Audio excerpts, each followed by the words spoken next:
I come from a tech background.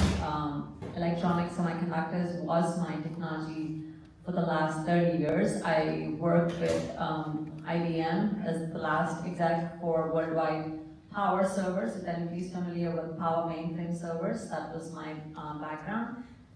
For the last 5 years, I've been with this VC company out of California, Silicon Valley, called BVA, and I'm an operating partner there, focusing on cognitive and semiconductors. I'm also a part-time instructor at UT and ACC, enabling, I guess, workforce skilling, right? Just making sure, so I'm teaching on some days of the week and sometimes in the month, Tesla new workers who need to understand electronics, and at the other companies like Samsung, Applied Materials, and NXP, cohorts that come from these companies who are trying to upskill their workers. As I'm passionate about STEM and trying to grow STEM in the future. So that's my little background. So you've seen the world of investing evolve from so many angles, from corporate tech, venture, global operations. When you look at what's happening right now, what excites you the most, and where do you see real opportunity? So from where I've been in the last 5 years with the VC company, I've seen clearly a lot of deep tech coming in. Focus in my company has been always deep tech, but it has been in certain segments, like it's B2B, mostly software. They're looking at high margin, early stage investments. But in recent times and over the last few years, I've seen a clear shift in looking for outliers and I guess game changers that are not just focused on one segment.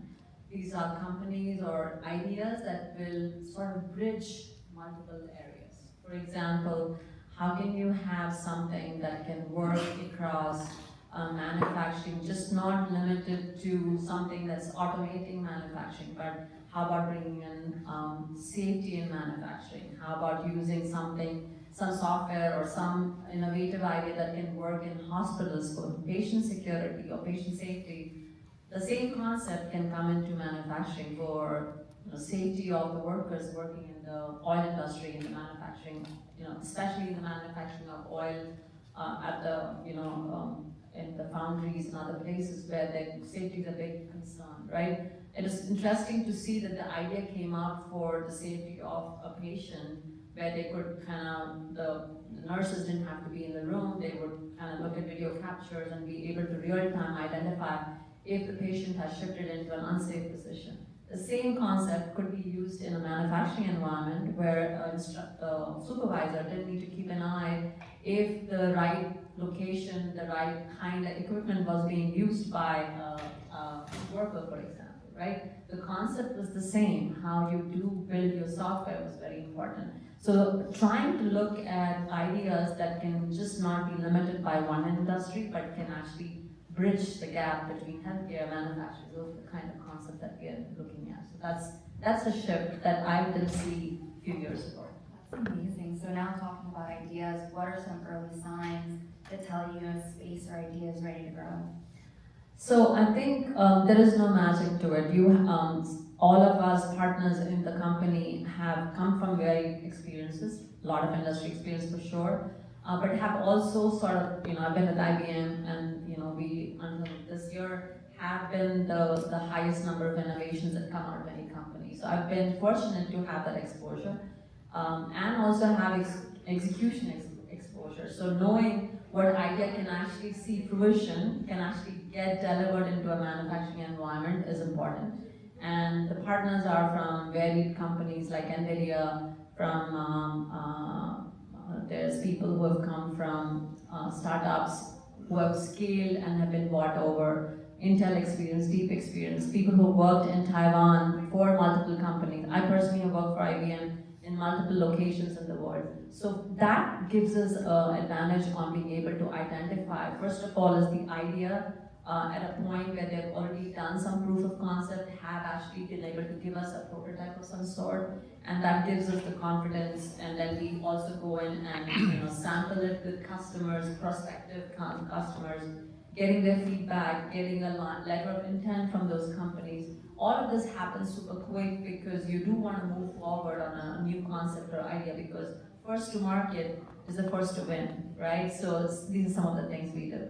So you said you have to do that quickly. How quickly are we talking about? Because that sounds like a lot of years just right there. No, not a lot of years. I will tell you the average time that we take to look at a pitch and process it to a point that we are ready to invest or bring in a group of investors is less than 6 weeks. Less than 6 weeks, because we believe that if you're not fast and first to market, you've lost your edge, right? So we kind of, when I say we are ready to invest, it's basically making sure that we kind of have a very good sense of what the product is or the idea is, and then within the pool of advisors and partners, we kind of really quickly come to an agreement, and it's a vote which is no more than like 2 days. We say, hey, after we've reviewed the pitch for about a couple of weeks, then we say 2 days of back and forth on why would somebody be not voting on it, somebody would vote on it. So we are very quick about that. This tiger team that we have is really cool. Wow, that's amazing. So Yeah. now going back on that, how are investors thinking differently now than they were 5 years ago? So I think it goes back to what I said earlier, right? I can't speak for all the investors, but I can speak for mine, that we talk about outlier ideas that are really outliers and game changers. We don't think of it as will it bring me returns next year. It's about, is this this idea or product going to see a big wave? And we rely on the feedback from the customers and our combined history of experience to figure out will this last, or will this take it to the next step. Today's comment earlier about we can build a full stack. We look at the idea how it's going to fit into a stack. We really don't venture to kind of build the stack for them. We want to see how they can get acquired, if anything. Some startups are very strong in their views on where they want to build their own stack, and we kind of help advise them because we're also a consulting firm and a VC. So we do talk to them about where the pros and cons are for that idea. So from our perspective, it's important for them to get to the grow and scale aspect more than trying to build it into a full stack. And then, I guess, what's one traditional investing rule that you just want to get rid of, that you wish we could move past?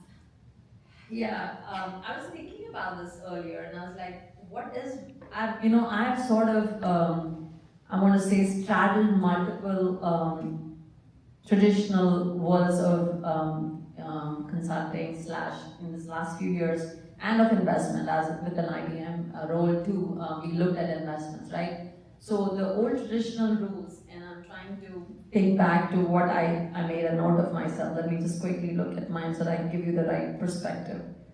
I think one was my grandpa and my dad would always say, never take risks, just save all your money. Like, don't do that, you're gonna lose all your money.